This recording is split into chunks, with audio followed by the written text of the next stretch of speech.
Hey guys, short video on how to install the rear shocks from QA1 dual adjustable. These are not coilovers, just stock shocks on a 2000 Mustang GT, or in my case it's a Saline, but same thing. I already did the right side, so I'm working on the left, and all I did was I got it up on a ramp just to give me enough space to work underneath the car. Didn't have to take the tires off at all. All I did was jack up the car until the tire that I'm working on, or the side of the car I'm working on, the tire lifts off the ramp a little bit. That lets me know that the shocks are fully extended. So with that, what I did was I lowered the car a little bit to put just enough weight on the shocks in order to unload some of that stress or some of that weight off the bolt that holds the shock in place.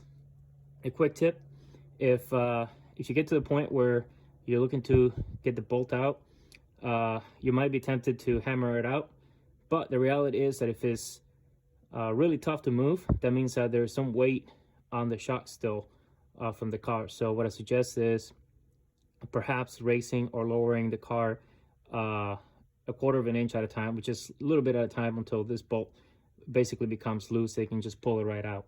And that's how you find out what the exact height for this project for you will be, so make things a little bit easier.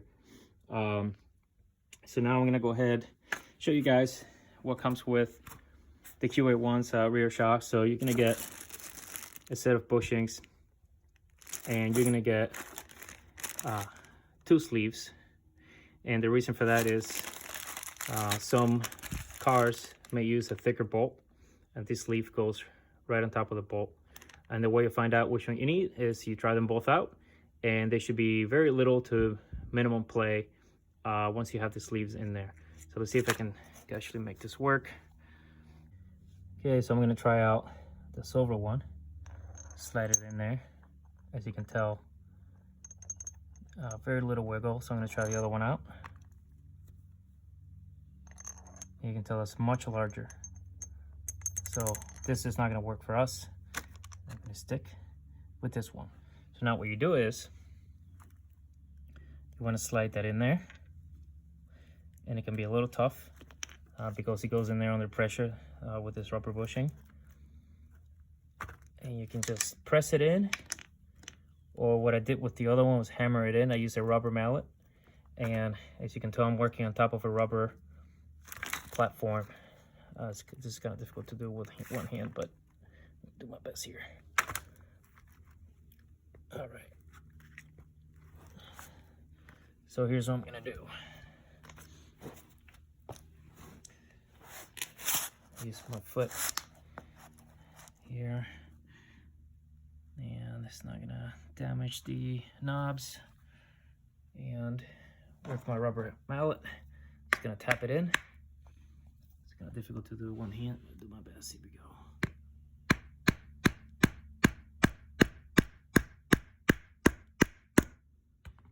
And there you go. All right, next, gonna extend the shock. Once you have the shock extended, now it's time to set up your top part. And if you look at the bushing, there's a wider area and a smaller area here. When I took the old ones out, I noticed that the smaller diameter was facing up at the strut tower. So that's how I'm going to mount these. So I'm going to mount the short or the narrow diameter of this bushing facing the car, and then the one on top is going to be the opposite. It's going to be facing, the small one's going to be facing down. And I'm ready to slide this in. All right, let's see if I can maneuver this with one hand here.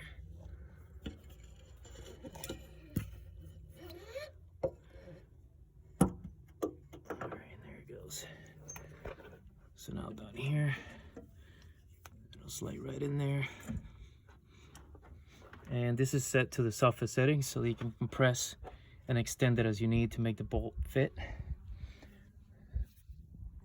So now once I get the bolt in there, I discovered an issue here.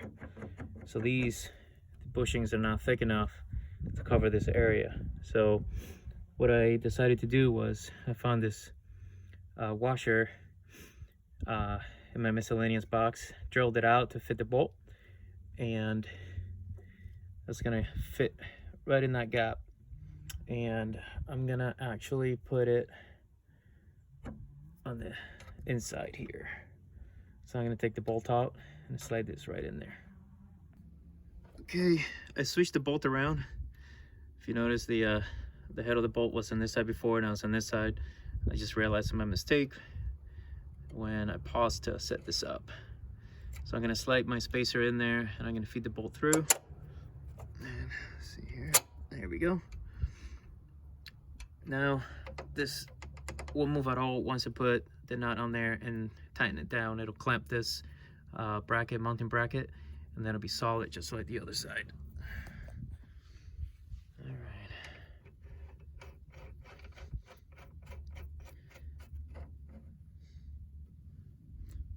Okay, back inside on this truck tower, I'm gonna put the small diameter of the bushing facing down, like so. That. And you'll have 2 nuts on here. And you can tell the thickness of both of them are gonna be different. So this is gonna go first, and this is gonna lock this in place. So it's a lock nut. Work on that.